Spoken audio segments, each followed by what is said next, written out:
A! Give me a D! Give me an H! Give me a D! What have you got? That's how the doctor told me. At the time, I thought it was inappropriate, but given what he was diagnosing me with, actually, it really helped me focus on his words. It really did. Hooray, I've got ADHD. 33 years old, ladies and gentlemen, diagnosed with ADHD. All right. As we know, it stands for attention deficit. Hey, a dog.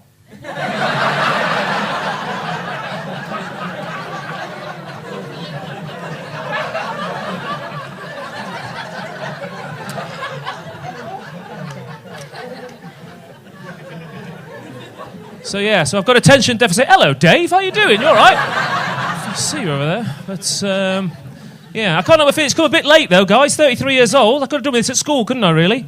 I could have done this at school when they were at school saying, just imagine what you could do if you really applied yourself. And now I can say, I'm medically unable to concentrate.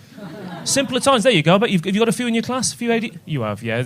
How many symptoms am I displaying right now? All of them, isn't it? Yeah, right. Okay, it's fine.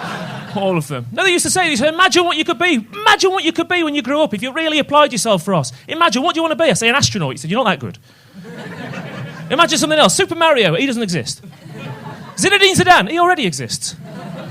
All right, what else could you be? You're good with words. What do you want to be? Editor of a newspaper. All right, let's not get carried away. I'll write for a newspaper. Almost there. I'll deliver newspapers. Great, you start at 9 on Monday.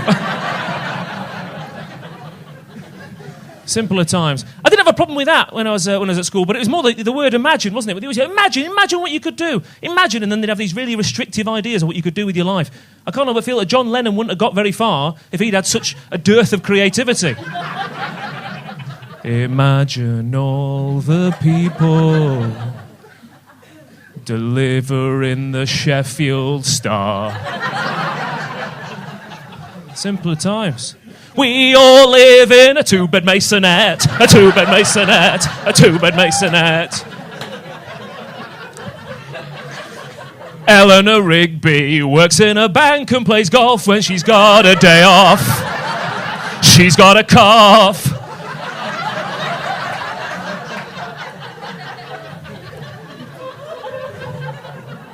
Anyway, I sure showed them. I went to university, did journalism, got a 2-2 and a job in a bookmaker's. All right! Yeah, fuck you, careers counsellor. That's what you do really well in a bookmaker's. Oh, really? Fantastic. Simpler times. Got into gambling. Got any gamblers in? All right, good. Normally you don't get... There we go. Have you had a bet tonight? Did you check the score? No, it's not a very good one. All right, okay. That's fine. No, yeah, there were simpler times. Like I said, I got a job in a bookmaker's. My mum wasn't happy. She said, you can't get into gambling, Ross. Your Uncle Barry was a gambler. He was rich one minute and poor the next. So what was he betting on, the time?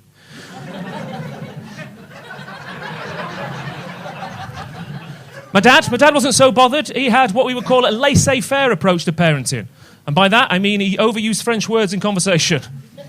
But, it was an avant-garde approach, but it did give me carte blanche to make several faux pas and not feel like a cliché. So, c'est la vie.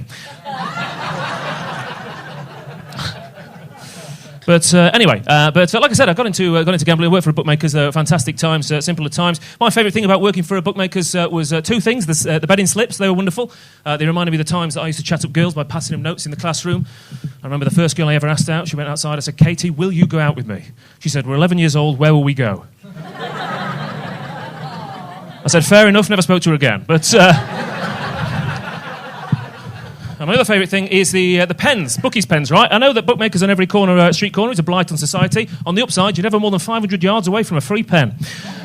So I've written a song about him, all right? Can we have the music? Let's see if this works. All right, here we go. Bookies pens, bookies pens, bookies pens, bookies pens, bookies pens, bookies pens, bookies pens, bookies pens, bookies pens, bookies pens, bookies pens, bookies pens, bookies pens, bookies pens, bookies pens, bookies. Use them in the bath, use them in the shower, use them on a clock, tell the minutes and the hours. Build a little house, build a little tower, give them to your mum inside a lovely bunch of flowers.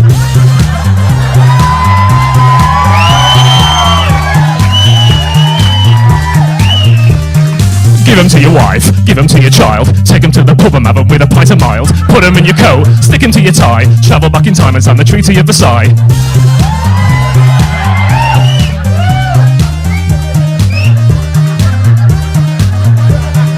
Bookies, pens, what would we do without you? Bookies, pens, We love everything about you. We love your size, we love your shape, we love the weird way that you taste. You're coming red, you're coming blue, and my love for you is true.